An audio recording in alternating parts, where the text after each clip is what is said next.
Going for boost over. Well, I think going for boost if you're a boost merchant, like someone like AyyJayy or someone, you go for boost.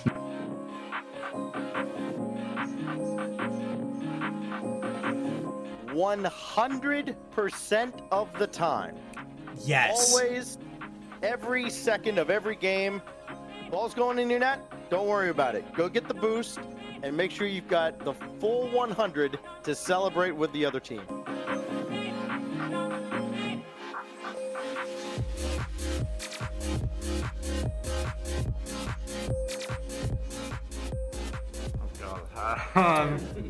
Never.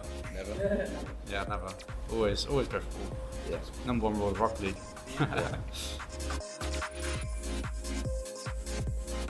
Welcome to the Boost Over Ball podcast, where three aggressively average Rocket League players talk about everything RLCS with your hosts, Ace, Code Red Jack, Kyle Cube, and AyyJayy Binky.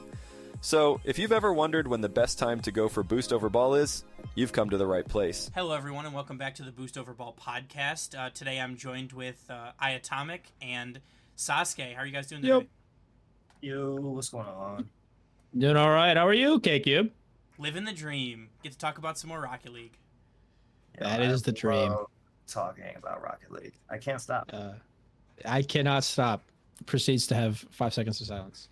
Yeah, well, but this, what would normally be an episode of Bubble Blast, is going to be a little bit different moving into the off-season, as the bubble scene is, I'm going to say, going into hibernation, as it normally does in the off-season. So we're going to start to talk about some topics in and around the Rocket League as an esport, as a video game, and about the content surrounding it. Today we got an interesting question, but I'd also like to acknowledge the first episode where Shane Sasuke is going to be joining us full-time. Welcome to the show. Thank you. I appreciate that, KQ. I think what did we do? One episode a few months back, and I had an amazing time. And I'm so happy to join on, full-time moving forward. Hell yeah. So, with that being said, we can kind of just jump right in. Shane, you had a good question that we decided that we were going to make our topic today. Do you wanna enlighten us? Yeah. I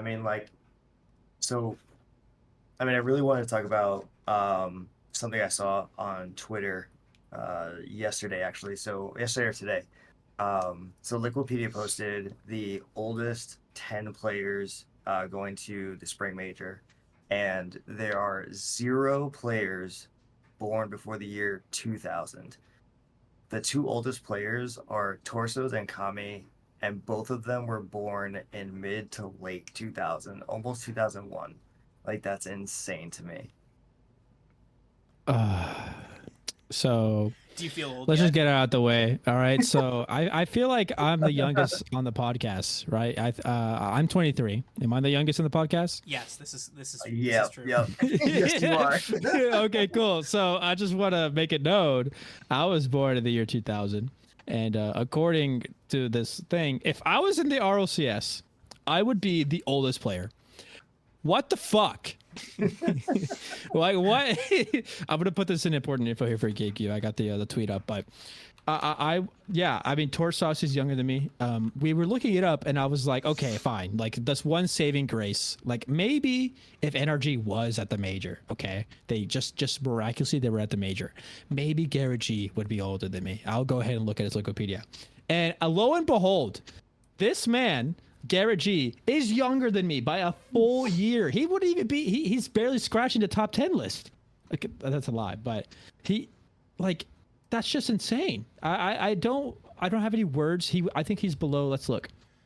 He is right there with Cash and Hoxer. He's in between Cash and Hoxer for 4 and 5. So Garrett G would be the 5th oldest person at LAN, and then Squishy Muffins would be the 2nd if the energy were at LAN. All this to say, I am old and I want to die. Hey, I mean, yeah, I kind of feel that too. I am sunsetting. But so to put it into perspective, I'll pose this as a question. Do you know which team has the oldest players on it in Rocket League right now? It is an, Oh, I actually used to know this. Hold on. It Let me is let an me do some E- reconnaissance. it's an EU team. It's an EU team. It has to be is. Williams resolved. Williams resolve It for, is for not. 200, Alex. It is not. Shane, Okay, you got okay, to hold on, guess? I gotta think. Is it PSG Tundra? I was about to say that. It is not. Oh, That's a good Who- guess okay. though. It's Wait, I gotta think. Hold on, one more time. someone on this team used to play for PSG. What? Is it Flakes' team? It's Hold on. not. It's not Flakes' team. Oh God, I don't know then. My goodness, who is it? Solary. No way. Of course, What? it's Solary. No, of course it's Solary. Are you kidding me? KDOP and Fairy Peak Oh, both yeah. being Oh, 25, yeah. Yep. and They're Shawset is 25. yes, and Shawset is That's 20, insane. 22. That's Dude, I'm it. sorry. It's time to retire those two. Yeah. I think here. Solary needs to reevaluate their Rocket League roster. I'm just KDOP here, is like, oh my god, they're KDOP and Fairy Peak are both May of 1998 birthdays. Wow. Bro, I'm just trying to hit GC. Yeah, that's as far as I know, that is the oldest team in Rocket League. It has to be. That's Yeah. Well, Sasuke, if you want to hit GC, make sure to hit up iAtomic at Metafy.g. I'm just kidding. I don't have a Metafy page, but it'd be really funny if I did. Metafy. Or whatever that coaching website is. Hit it Metafy, yeah. Yeah, I don't have one, but it'd be really funny if I did and said that right there. God. So also, former Pioneers coach, JG7. yes, is 1 year or 1 month younger than Fairy Peak and KDOP. Wow, that is crazy. That dude just looks old too. Like, it's like looking at Sasuke. I'm kidding. Oh, Oh, I'm sorry for the jabs today. I get so confused because people will look at like my picture from 5 years ago and they're like, Mhm. "You look younger now than you did then." I don't know if I should take that as a compliment or not. That's a good thing. That's actually really sick. Are you kidding me? I hope to have that in 5 years. I mean, shit, I'll be Benjamin Button for a little bit. yeah. So let me go ahead and give you guys a pop quiz. So this is a random player I just pulled up. How old do you guys, without researching, think Parth is on Shopify Rebellion? How old is Parth? What year was he born? Parth is, I'm gonna take a guess. Parth is 19. Okay. Is it And what do you 2005? think, AQ? Is he 18? How did you get? Yeah, he's 18. He was born on April 13th, 2005. Oh, The fact that this guy, people think he's sunsetting KQ. People think that his career is over. All right. Memory just got moved to the coach position. How old is Memory? He was born in 2002. Okay. Memory has just retired like 2 days ago. He's the coach now. Two Piece was born in 2006. He's 17. I mean, That team isn't winning majors. Like, you know what I mean? Yeah, I mean, I've definitely heard rumblings of Parth being someone that could be poached by a bigger team. Yeah. I mean, I've heard a lot of good things The about two him. piece is the hot commodity for Shopify Rebellion, but he and I does think not it's- want to do aways with his team. I think it's because, as the game has gotten older and older, there has been like a generation of kids who started playing this game when they were like, 7, 8 years old, right? Mhm. They're playing for 8 years with pretty much no additional responsibility outside of, school and, whatever, extracurriculars they're doing, right? They're just playing that as, these older players, kind of enter, the later stages of, their life. They're getting married, they're, moving out their parents' house, they're having kids, all that other stuff. That's all distractions that take away from their hours put in the game. Mhm. I just think this is actually going to get like even more sped up. As That is a great older, point. Yeah. So I think we'll actually see, that age, that upper limit of that age continue to drop as the years go on. People have 4-year careers because the next year there's 5 other 16-year-olds entering the scene. Yeah. Oh, gosh. Well, they all keep getting banned though at 15. By trying to play at 14 years old. So man, we got they got a couple of years. So That's true. I gotta add though, like I think there is a reason in my opinion about why all the players nowadays are so good at such a young age. When I was 15, I was platinum, and I thought I was the shit. Let me tell you, I was 15 years old, man. I think I was started at 16 and 17. I was 16 and 17 years old. I just picked up the game. The game just came out like a year before that. God, and I thought I was improving at such a rapid rate. I was on PS4, and I hit champ about a year after I picked up the game, and I was like, man, I am the best in the world. And I have been champ for the past 6 years. All this to say, I've been hitting GC for consistently about a year now. Luckily, honest to God, it was not worth it. I should have been paying attention to what has been happening on this God's green earth, but it is what it is. Now, I want to say that 15-year-olds nowadays are starting because they've been playing since they were 10. Right. I don't think that if you may be able to start when you're 8, right? Have that honeymoon phase of the Rocket League, be bronze, be silver, be gold, and you're like, I don't know, 8 years old. And then by the time you're 10, you're probably around like the diamond, the champ range. It's been 2 years. You've grown. Now, you now have a lot of things to your disposal. As a 15-year-old who is potentially grand champ, you would now see potential for yourself to be good at the game. So what do? You join your high school esports club, and after your high school esports club, you join your collegiate esports club, and you even do like little monthlies sometimes with your friends or around that rank. You find like-minded individuals in the rank 6-man server, or you just find them in rank 2s, and eventually you're 17, 16, and you're 2000 MMR, and you're playing against Squishy Muffins who's sunsetting. Yeah. All this to say, Squishy Muffins had no ability to do this. He picked up the game when he was like probably 16, right? He just started. Or Justin was 15 and the game had only been out for 3 years. So he'd only had the chance to play it since he was maybe 12.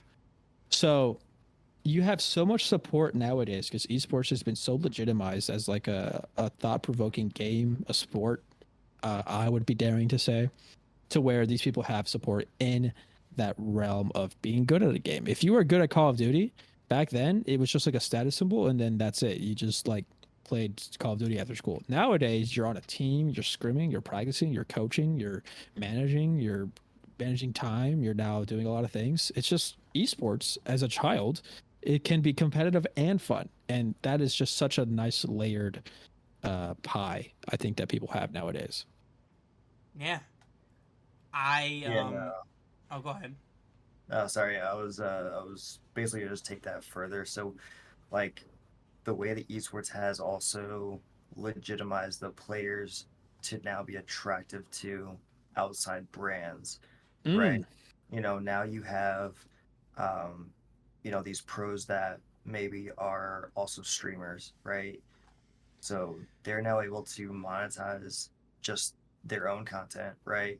And make a living out of it, but also are now partnering with, Call of Duty, Dota, whatever game that they're playing, they're now partnering to get their own content into the game, right? It's like in football, you got the guys who are trying to make the NFL, and then they're legitimized in Madden, right? And it's like that surreal feeling, and it's super attractive to kids who are growing up and watching esports at a young age. They want to be just like Justin. They want to be just like Squishy. They want to be just, Zen is, the new face, for the new generation. It's just another face for them to go, I want to be like them. Yeah. I'll transition a little bit to maybe a different point of view. But like now that, Turbo called it quits and, hung up the controller, so to speak, that's kind of one of the last of like the first pros right? Like the people who like grew up playing SARP, the Supersonic Acrobatic Rocket Power Battle Cars. People like Rizzo or Kronovi, played the Alpha, and just continued to play Rocket League as it grew. And so they, these players have had to adjust with metas. They've had to become more mechanical. They've had to, contend with these younger players who, have had the game basically since they started playing video games. And so Beast Mode was actually talking about it on the Chalked cast that, the competitive age for Rocket League is getting younger and younger, but eventually it's going to hit a point where it's not going to go any younger. Like you look forward, like I don't really see Zen becoming less mechanical as he gets older, right? I don't really see Beast Mode or Daniel becoming less mechanical as they get older, right? So like they could maintain their mechanics, until they're, early to mid 20s, right? As long as they want to keep playing, I think that they could. So, unless some like groundbreaking meta change comes, I can see this crop of young players continuing on like their pro Rocket League journey like later than some of the people we see now. Like Roldiz, coach of FaZe, is 26. Illusion, coach of Gen G, is 23. These are players that either backed out of their own volition or weren't able to make a team like later on in their careers. So I'd be interested to see how like more of the mechanical players are able to cope as time goes on. That is such a cool point, and I just wanted to add to that. Like, just imagine, if the NFL had, or I guess I'll use FIFA, or I'll use NFL because we're American. And just imagine like they didn't have combines, they didn't have training, they didn't have collegiate, they didn't have high school football. Like you just played football for the fun of it, and there might be honestly some 15-year-olds that would beat every 23-year-old. Like, could you? Okay, maybe not in a physical sport, but basketball might even be. Or I guess soccer is the best example. Like you're just using your feet, right? But like I've been diced up by a 15-year-old soccer prodigy. I will admit it. I was 18 at the time. I was playing on a field, and I got diced up. Now, I was just playing for fun. This kid was just playing for fun. He had maybe some club sports. I did not do club sports, and I was just playing, right? He diced me up. And the same goes for Rocket League. Eventually, there's going to be a point where it's legitimized so much to where AyyJayy, who is the 10th oldest player, insane, by the way. Just imagine the person that we thought was 15 like a month ago is now, I don't even know, born in 2004 or some shit. Is sunsetting in the eyes of the fans. He's a dying breed. I don't know. I don't get it.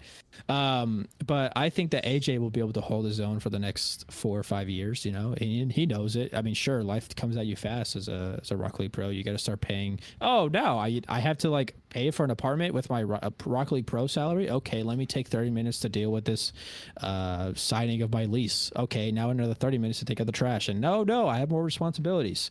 I think he's going to be able to manage that time well enough because it's just, again, Rocket League is legitimizing. Esports is legitimizing. And I think eventually 15-year-olds will not be able to be as good as the pros. And that also scares me because I cannot believe a version of this game where the pro play right now is like not good enough like 2 years from now. And I just know it's going to happen. The pros are going to get better. So I just can't wait to see it. And a little tale to tell here. There are multiple European CSGO esport players that are 30 years old, bald, on the verge of having to get a colonoscopy or something. I don't know. And they are esport pros, and they exist. So Rocket League is honestly just the anomaly, and I think it's because of how we upbring our talent. So Yeah. Also to build on that, and anybody, either of you can answer this. Do you think the wealth of information that we have now in Rocket League has helped bring the age down, right? Like if you want to learn how to flip reset, there's thousands of YouTube videos. There's, hundreds of people you can go watch on Twitch or how to do that. There's Metafy, there's Forge, there's all kinds of different coaching outlets that you can go and do. There's, Six Mans, there's like communities that have been built around, competitiveness and like potentially helping out other players. Do you think the wealth of that information and like how easy it is to access it also helps and aid in bringing down the age of competition? Oh, absolutely. Like that's an old theory. That's also been legitimized that when the game first came out, and you have Kronovi, who was basically doing things that at the time no one was doing. But when you go back and watch those old videos, you're like, oh, I started doing that in gold, you know, and it's just because that that information is put on display for everyone to access. They can see the potential of what can be done because they see it's already been done, right? So now they can just learn instead of having to create those new mechanics out of thin air. You're just copying what you're seeing instead of creating something brand new. Yeah, I just sorry, I don't know if you were finished there, but I thought you were. Yeah. I have to say, this I think played into the effect of what we're seeing now. So 2 years ago was or 4 years ago, screw it. Sunless Khan was making that, or was contemplating on making a how do you flip reset tutorial, while a musty cow was teaching people how to musty flick, and Jazer was teaching people how to stall 3 flip reset musty double tap. That could do this crazy, all the way to the point where people started to learn how to wall dash, and now every pro and their mom knows it. It's like I can wall dash. Like, is that crazy? I think that's crazy. I don't think I should be able to know how to wall dash, but I can do it like 50% of the time. If I saw myself 2 years ago wall dashing, I think I would I'd be like, damn, I made it. You know what I mean? That would blow your mind. That would blow your mind. So, Well, I mean, like, but I'm really just the mechanics have evolved to the point where we have pushed the boundary of the skill ceiling, and we have pushed it like a stock of Dogecoin, dude. Like, it's just gone way up, and I can't wait for it. And I don't think it's crashing, dude. We're going to the moon. well, I mean, like, if you think about it, right? I remember, the ceiling shot. Squishy's ceiling shot being an incredible deal. I remember Devo double tapping was incredible, and air dribble was unheard of. The Jacob pass, the aerial pass. The coxer pinch. Yeah. Oh my gosh. So we've gone from that to breezy flicks, musty flicks, and psychos, pogos with Zen, double Darku, bro. double triple flip resets.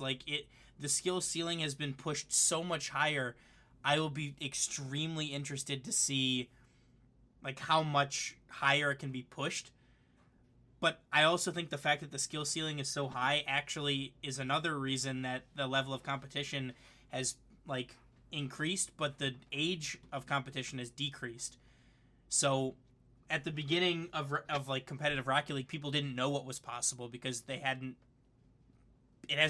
been played that long. But now all of the fancy mechanics. As soon as there's a new mechanic, it's on Twitter, it's on YouTube, it's on TikTok, YouTube Shorts, Facebook, all the social media platforms. It's out there instantly, and these younger players who are already mechanical in their own right can pick it up almost instantly and add it to their repertoire. So it makes it so much easier to adapt and to increase the mechanical ability of your own play. Plus, also, I mean, I've heard that as a kid it's easier to learn a second language than it is when you're older because your brain is still developing. I imagine it's probably something similar for this, right? So it's easier to pick up muscle memory and things like that at a younger age. Yeah, no, I absolutely agree. That's the prime age to be learning new things, is that right before basically puberty starts, whatever, 11, 12 through 16, 17, 18. I think that's that those are the ages where you see the most rapid brain development. That's when all these kids are now picking up this game and playing, and then seeing all the things that are being created by all of these players looking to push the boundary of what can be done. What's going to be the next big thing that breaks the meta, Yeah, for sure. Yeah. And to add on top of that, I mean, you got to think about the Zen, Daniel, Two Piece, all these young Beast Mode was like young as at the time. I think he was 16. I mean, all of Moist Esports when they won the major. You have the other side, like Team Liquid being, I think, like an average of 16 years old right now and 17. Last year they were 15 and 16. And also the rise of the youngest team to ever do it. Rule 1 have joined with a average age of like 15.6 or something. And all of this to say, like, Rule 1 were given a chance by a creator to, you know, form a team and do all this stuff. And, you know, Two Piece had a chance to be on the Rank X 6-mans and get a career from playing and trying out and just playing so much that he got good. And Justin the same way, you know, picked up by Energy, all of this. And what are some pros that, or not pros, but bubble players? People call them. I call them semi-pros, but I just like to legitimize things. What do you think about those guys and how they're coming up? I mean, like, I have a couple in mind that I'm like, if they were 15 and 16, which I know some were, and now they're 17 and 18, if they were given a chance the same way that Justin was given a chance, maybe if the lighting was kind of, or if everything lined up right, how would they be performing? And I want to go ahead and throw a couple of my like picks in the ring. I think like there's a player, his name is FTM here, aka Diaz. I think he had the potential to do absolutely phenomenal on any team he joined. I think he's now weighing in on like CRL options, so he's got some options there. And another player that comes to mind as well for me. Well, I guess one player that tried, even though he's old, I guess, is Hockey. I think Hockey is a phenomenal player. He's like a very Hawkser type. And there's another player. His name is, he is 13 years old. He's rank X in 6-mans. He is, again, 13 years old. That's very important. His name is Scribbles. I don't know if anybody knows about this guy.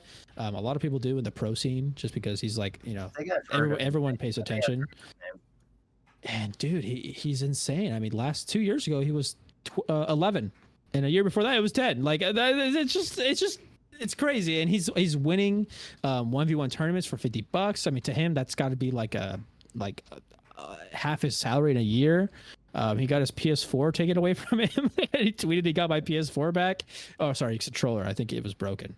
And that tweet got 10,000 impressions on Twitter. I think that's insane for a 13-year-old.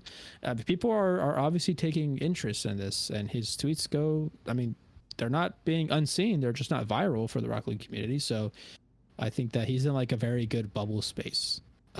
Is there any other players you guys may think of that you've seen maybe on a couple of those bubble teams? I know we've talked about G League quite frequently. I think that, you know, they certainly come to mind, but it's interesting because of how like concentrated the league is right now. I feel like it's hard for bubble players to get like to break into the scene, so to speak. Yeah. I mean, Sasuke, I know, I mean, what's your level of involvedness with the bubble scene, the CRL area? Oh, honestly, it's almost zero. So like, no, I'm not gonna lie. Like, I started following RLCS probably like a year and a half ago. You know, and obviously once I actually started watching, you know, all the series go down, I picked up interest in watching the pros play, and then I started learning the history of everything and how it grew to where it is today. And but I haven't really expanded to the bubble scene or CRL just quite yet. You learned all the lore. Yeah. Big lore guy. Well, there's two things I want to talk to you about. One, I feel like you're the most normal Rocket League fan. Most people don't know about any of the bubble players, and that's like kind of by design. I mean, the only way people get famous in Rocket League is by being on that Rocket League stream, in my opinion. Yeah. Like, and then after that, that's when people start following you. Oh, okay, I saw Justin on Rocket League that one time, and he was on stream like for most of the matches on Sunday, Championship Sunday. I wonder who this guy is. Okay, I'll go follow him on Instagram and social or whatever. Yeah, absolutely. Same thing happened that like Souza appeared on a stream. I think he gained like a couple like 1,000 followers after it, Yeah, which is really cool. I'm pretty sure I was one of those, you know, a couple thousand. Word, see, and like that's like such a normal thing to do. Like you're a fan, you watch a stream, you see new people. Okay, let me kind of get a little bit involved with this. People like me, I feel like kind of already knew. Okay, this guy's next up. Blah blah blah. I think Souza is, by the way, another example of those Bubble players. But it just kind of shows you. And by the way, this just in as of today, for you two that do not know, I know you don't know. Garrett G is trying out for Shopify Rebellion. He's playing in the draw. I don't think he's trying out. I think he's just filling in. But he's playing in the draw, and he's gonna be playing with Two Piece and Parth. As Memory just stepped away from the third position, and what a player to play as your third. I mean, any thoughts on that? How that team may perform? I mean, what I really hope that this is not an omen that he's leaving. Yeah. You know, I can't imagine, Garrett being with any other team, right? It's just, it's mind-boggling. I can't even do it. But I think, I think that's good for the exposure, of some of those, lesser known players, lesser known teams that are trying to break through. It's like what, like Messi joining the MLS. Yeah. Miami FC was like, before he joined, the most expensive tickets were like $68, and then the day after the announcement, the cheapest seats were like $1,100. Yeah, I mean, it's Oh my gosh. It's good for the game. It's good for the scene. Yeah, and I mean, to me, that like Garrett playing with Shopify for the draw, even if he is just subbing, kind of shows to me that he's still got the fire, right? He's still trying to compete. He's still trying to perform at the highest level, and maybe he just wanted another. He wanted to keep playing this season, which I imagine that he probably did. But maybe that was not the case for Justin and Squishy. Maybe they wanted a little bit of a break. So I'm interested to see, what Garrett can do with that roster. Well, I will say is that Cam, he tweeted today. This is a CRL player, Mr. Sasuke, and he said, let me get a verbatim. Just give me one moment. But he tweeted about Squishy streaming, and obviously the Garrett G news coming out. He said, "Well, my keyboard isn't working. What is this? It's like trying to create a new message." Okay, I figured it out. You might have to cut that part out. All right. Cam says he tweeted, quote, "Squishy has streamed 3 straight days. He's definitely retiring." On Ed quote. It's got 500 likes and 1 quote retweet. Oh, by the way, the quote retweet is randomly just someone with praying hand emojis. Like they want him to retire, I guess. I don't know. It's just like give someone a foot, they'll take a mile. This is what the Rocket League community has done with NRG, and this one news of Garrett G just wanting to play. Maybe with Shopify Rebellion. I'm going to give him the benefit of the doubt. Although I will say NRG are notorious for just being silent. I kind of enjoy that. I don't think it works out in their favor. However, I think them being silent only hurts them, unfortunately. As I kind of wish it was the other way around. People didn't jump to conclusions. But I feel like if Garrett G just said, "Nah, I'm just playing a pickup game. I'll be back on NRG," it would all be done. But like now, what the only alternative is for people to think, "Oh, Garrett G is leaving NRG. Justin and Squishy, what do?" And it scares everyone. So, yeah. That is thanks to Cam for tweeting a very good tweet. But I mean, it's like, to some extent, it like what no publicity is bad publicity, right? So it's like, potentially NRG doesn't want, like, they're not going to do anything, but they don't want to, they want, because people are talking about NRG, right? Like they didn't make the major, they're done for the season. They're not making worlds. Like, you got to stay kind of in the forefront of people's minds somehow, right? Like during the San Diego major, when V1 wasn't there, the first day of the tournament they announced Daniel. Got to stay relevant somehow. Yeah. Well, Sasuke. Do you have any questions about the bubble tournament, the bubble community? Maybe even about like who is even in the draw number 3? What is the draw? Who is on this team? Who is playing in day 3 play-ins of RLCS? Who's playing in day 2? You know. Yeah, no, What do you got for me? That was actually my first question, and you took it right. Oh, out. I guessed it. I kind of hate you for it. You're so surface level. I'm kidding. No, but so like obviously this is the first time I'm hearing about the draw, right? I think the only other real tournament I've truly kind of actually followed what happened a little bit was it the Gamers 8 tournament? Ah, yes. But that was pretty much it. So I have no idea what the draw is. Yeah, no, the draw is a peculiar format for sure. And just to give a little bit of a synopsis, ladies and gentlemen, the draw is a tournament in which people do like play-ins, just like ROCS, and then they try to qualify for the draw. And then the draw has a day 2 in which they have to face like invited teams. I think those teams right now are like G League and Team Axel, like the 14 to 16 range of teams. And then here, let me pull this up real quick.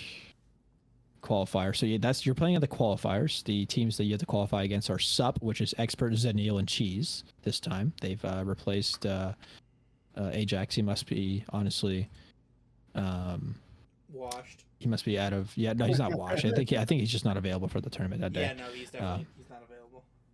Yeah. Oh, and you know what? This is even crazier. There are some teams. Ground Zero Gaming is playing in this. Kaka, Fiber, and Super Lucky are playing in the draw in America because they're boot camping, right? Like, what a cool opportunity. You have Hey Bro, which has Hockey, Lion Blaze, and Creams. Lion Blaze playing from M80. You have X Crew, which is Oath, Fifi, Tikarel. Boulevard, which is Delta, Alraz, and Zombie Poop Shark. The best name in all ZPS. And then Buddy Drew A Knight playing on a team that is now called High. HI, not the other one. And then Elevates are actually playing. Virtuoso, Realize, and Cammy, all playing in this tournament. So Team Axel will be playing it as well. I'm very excited. But they have to qualify to go to the main event, and the main event is where it gets the word the draw from, because they literally don't follow a format. They just draw teams out of a hat, and they make them play each other until the end. So you could very well just have Moist Esports, which is invited, by the way, playing Optic Gaming in the first round, while I don't know, let's say the qualifier. Someone could get a Mickey run. Yeah, Schnauzenheisers, which is Daunt, T-Var, and Spider. So some pretty good teams playing against like the homies. Like those are the two types of matches that could happen with the draw in the first round. There's no seeding in the main event. So it's a kind of a cool concept, very wacky, very unorthodox, but still with some very good like results and things you just want to watch. That actually does sound really interesting. Just glad I could sell it. Yeah, no, for real, like you did, because like the amount of different possibilities that can just happen and not be predicted is kind of intriguing. Yeah, well, I can't wait for my paycheck to come in from Dylan Rizzo. I was about to make that same joke. I can't beat you to it. You did. I mean, but like, so what do you think about like the state of the bubble scene? So I want to add, like, the draw is kind of the only thing. I mean, it's presented by Ally, one of the partnerships with Rocket League Championship Series, Rocket League in general. Ally's been really picking up their partnerships with the Rocket League. Yeah, they really have. I think they specifically sponsored the women's tournament they did in DreamHack. They did a couple of other things as well. But I mean, all this to say, like, the bubble community, I feel like have been semi-supported in the past year. I think 6 months ago was really bad. And then obviously the draw has come up. We've had a couple of, like, I think Reddles has done 2 events, maybe 3 now. There's been some other events to do. Gamers 8 definitely helped. But it's still not the same as when I think it wasn't DreamHack, but it was BTS did like those non-major type lands, and then they would invite everybody that would go. Like, it was just a different time. I mean, do you think there's even ability for bubble teams to really truly make it? Like these 15, 16-year-olds, if you don't get them when they're 15 and hot and just ready, I think do they have to start playing at the draw and prove themselves, and then they just get shit on by, unfortunately, Team Axel. Like, I feel like Team Axel is the gatekeepers of the top 16, Yeah, I think so. I agree. But so I think the first time that I started to actually hear about the bubble community just in general Mm. was something went viral on Twitter about, the bubble scene not being supported. Yeah, It Flitz. was women's carball, I think. Ah, They, yeah. yeah, when they got their was it the $10,000 winning pool or whatever Mm. for their tournament, or the 100,000. It was a large sum. Oh Um, yeah. yeah, and everybody went crazy about them supporting women's carball, which is awesome, by the way, and supporting the bubble scene. The bubble scene wasn't getting their own tournaments. The tournaments weren't getting marketed. Um, they were so upset about that, and that's when I started to hear about that community. Um, After that, it kind of immediately died out a couple weeks later. And now I'm just starting to see, Reynolds tournament. I saw, I think, one or two things on Twitter about that one. Hmm. Gamers 8, DreamHack. Now I'm starting to hear about the draw, things like that. So I think that over the past, 3, 4 months, I think that the bubble scene is getting more exposure. Um, and I think it's because of those bigger names, those bigger players who have that big draw, um, you know, sponsoring tournaments, or, like Garrett, going to actually participate and play, and create a narrative, really. Because that's what the bubble scene, I think, needs, is a narrative for people to follow and be interested in. Yeah, and KK, I'll let you speak in a moment. Sorry. You're all good. But I just want to say, like, you highlighted a one word that came up constantly during that your speech, your monologue, which I thought was great, and that is Twitter. You said the word Twitter. You know what wasn't there 2 years ago, really? Was Twitter. People were not following semi-pros on Twitter. They weren't even knowing who they were. They didn't know who. Honestly, in my opinion, people didn't even know who Daniel was when he was coming up. Like, they were like, he might be like a hot shot and he'll do it. But if you went on Twitter and you saw anything about Daniel before he was a pro, you would just see that he said like a slur like 3 years ago. That's it. Like, it was just done. Nobody was posting him clips online. They weren't even posting like his 1v1s. They weren't even doing all this. Nowadays, you have Zen, who's going on Johnny Boy's stream, kind of clipping whatever. You have the GC. She is like helping by honestly tweeting so much about the scene. You have Liquipedia, who's stepped up their social media game. I don't know who their social media person is, but that person deserves like everything. I mean, he has done so much, in my opinion, for the Rocket League community, more than anyone else. There's so much And then Shift information RLE. now, it's insane. Adam, Yeah, and it all comes from Twitter. Adam Baguette, friend of the podcast.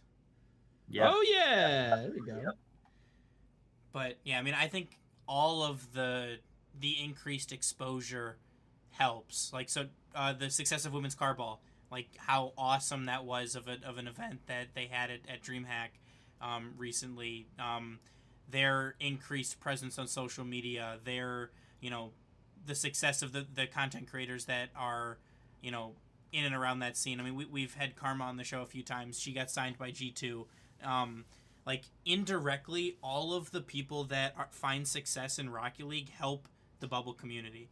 They bring more attention to people who aren't playing, top 16 regularly.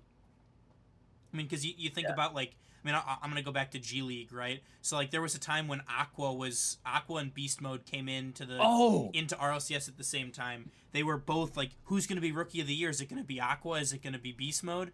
And then Aqua has kind of fallen off. But It sucks, man. Oh, yeah, So- you're right. Keep going. Sorry. people, like, thankfully, tournaments like the Draw, Gamers 8, where we get to see Koi performing as well as they have.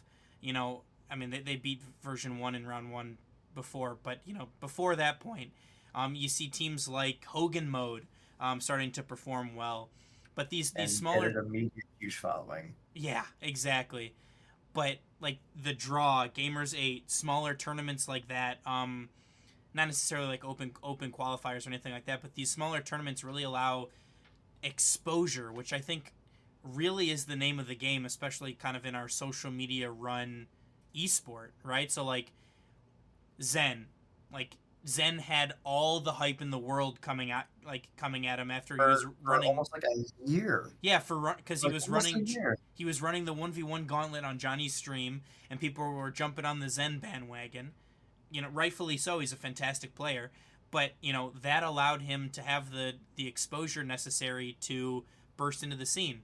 I mean, you think back. I mean, Sunless Khan did the video on like Sandrock Gaming, which is now Falcons, but you know, Ahmad, Khalid, you know, being top of the leaderboard, running the 1v1 gauntlet. In Civic, putting on those tournaments for them to beat EU teams in EU ping, playing from the Middle East. And that, you know, ultimately is what helped to bring Mina into RLCS. You think about, you know, newer regions like APAC and, you know, Elevate moving over there with people like, with, you know, players that people know like Kami and Virtuoso, you know, helping to bring some notoriety to that region. You know, we're going to be seeing South African African teams competing at the World Championships in wildcard. Like the more teams that get the exposure and get the limelight, the better I think it is for the bubble scene in general, because more and more people will start to filter in to see some of these other tournaments and to see some of these show matches, and in turn, you know, maybe it gives, you know, just that one extra person a shot at trying out for an RLCS team. So I guess that's all you can really hope for. Yeah, and then you kind of see examples of like people like Rizzo who got on G2. You're like, how the fuck did that happen? Dude, I really want you to like make a tweet about like just this one, like that one clip, and just be like, Rizzo, are you gonna take this? That's the only way to grow our socials nowadays, is spreading hate. I've learned that. Rizzo was a good player. I promise. Rizzo was a very good player. He was all right. Have you heard what his controls are? Oh, No. Dear. Oh dear. No. His drive forward was his left thumb going up on the stick. Way. Yeah, No, he why? lost turning radius because of that.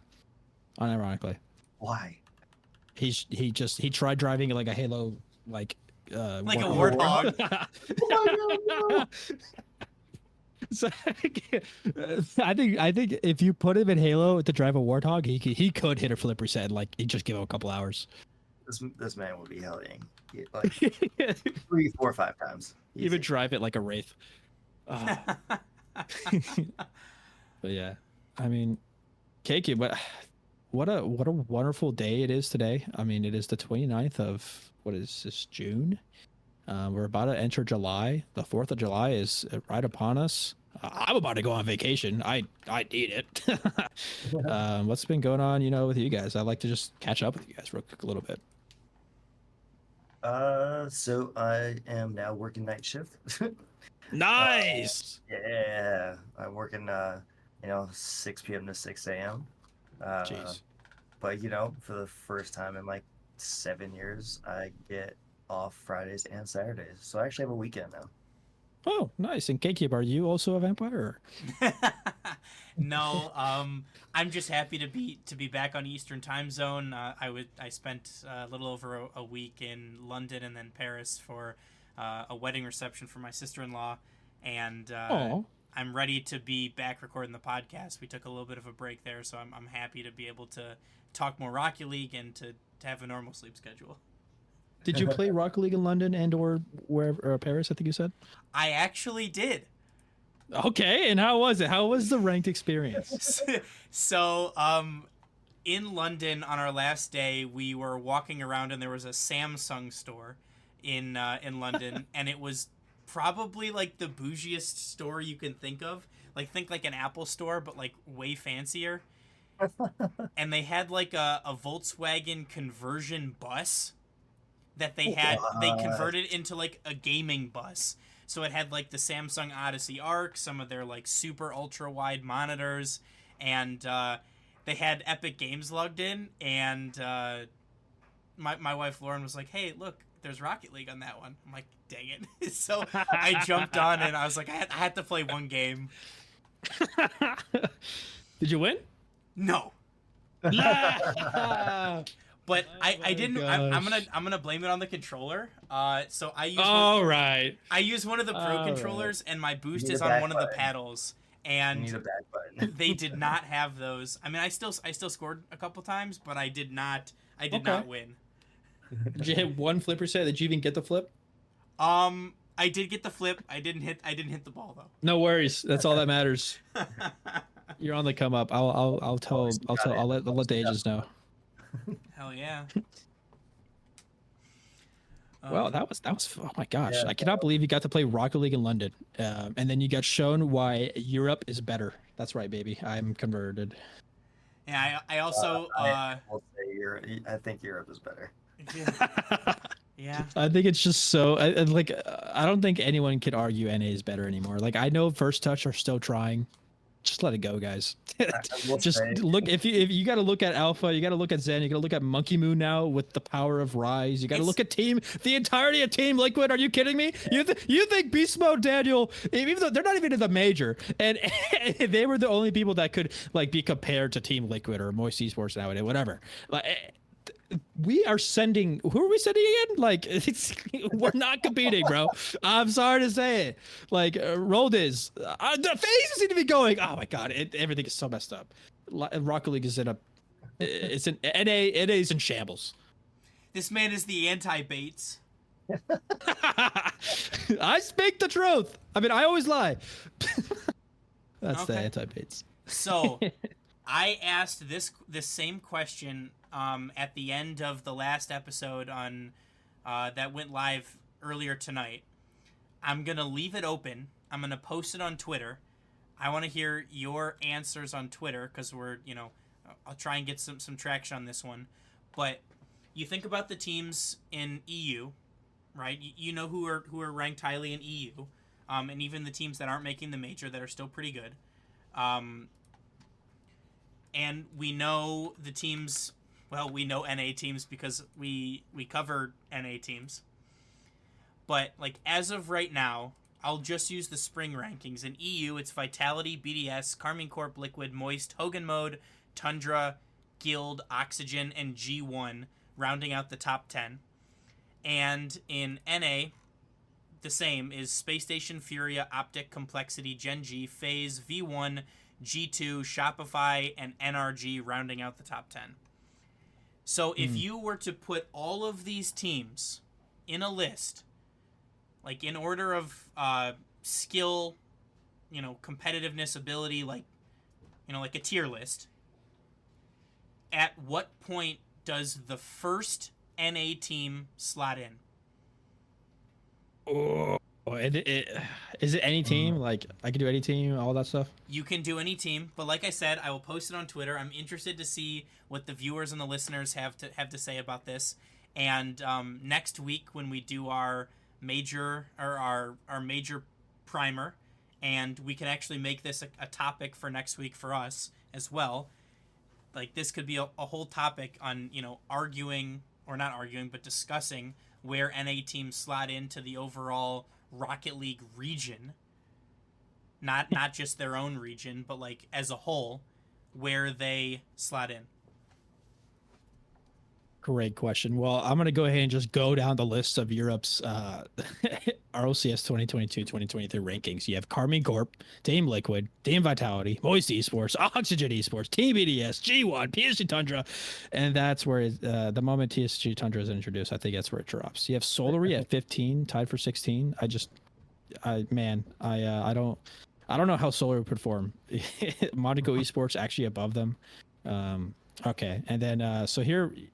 This is where it gets even more interesting. I'm not done. All right. So I got to say the top 4 for Europe, they're set. They're there. I could live with moving Moist Esports and Oxygen Esports below BDS and G1 right now. And putting PSG. Honestly, I would move Moist and Oxygen below G1 and PSG. I think I would just replace those and put BDS at number 3. Liquid at number 4, all that good stuff. Then I would not even move on to North America then, all right? So we are currently at 6 teams there. I am moving down to the Middle East and North Africa. I think Team Falcons, Rule 1, and... Twisted Minds? I'll leave Twisted Minds. I'll give NA Twisted Minds, okay? We could be Twisted Minds, fine. But again, I'm kind of grimacing there. Like, I don't think that, whatever. Then maybe perhaps Gen G Mobile and Racing might be the top of NA. I mean, All right. what about Crew? Fuck. See, it's a tough question. I'll put Crew below G. I think Crew and G1 are a really good match, and I think G1.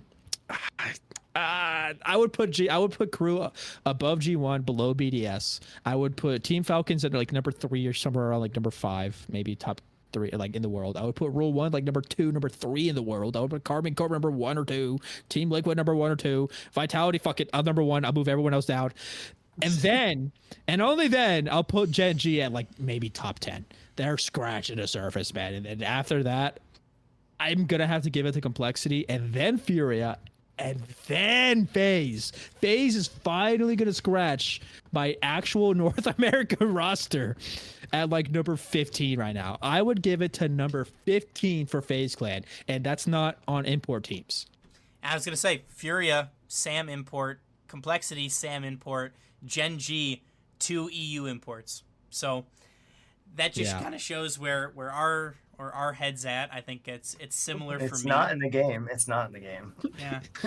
I gotta say though, after FaZe Clan, it's all NA. The entirety of G2, Space Station, Version 1, Optic Gaming, NRG, Dignitas, Shopify Rebellion, Koi, M80, SUP, Team Axel, then G League, and then everyone else in South America, Oceania, Asia Pacific, and Sub-Saharan Africa. That's my list. Yeah, but that's a quick overview on that one before we give too much away. I think this would be a fantastic topic for next week, doing our own version of power rankings, and being the anti-baits and not just putting G2 number 1 at everything. But with that, I would like to thank you everyone so much for listening. I'd ask that you follow us on social media, Twitter, Instagram, join our Discord. All the social links and more will be available at www.boostoverball.com. Make sure you go follow Sasuke on Twitter, on TikTok, on Twitch, and follow iAtomic on Twitch as well, and TikTok and all that fun stuff. Twitter mostly, probably, though. Yeah. Twitter. Yeah. But and follow KQ, baby. Follow KQ on everything. KQ. He's the one that he steers the ship. All right. He runs the Boost Overball Twitter account. I don't know where I would be without KQ. Thank you. Too many kind words. But with that, we will catch you guys next week. From everyone's favorite prehistoric Rocket League players, remember to always choose Boost over Ball. Yeah. KQ would change my diapers. I would be homeless without KQ. Thank you for listening to the Boost Overball podcast. Make sure to check out our website, www.boostoverball.com, and rate us wherever you listen to podcasts.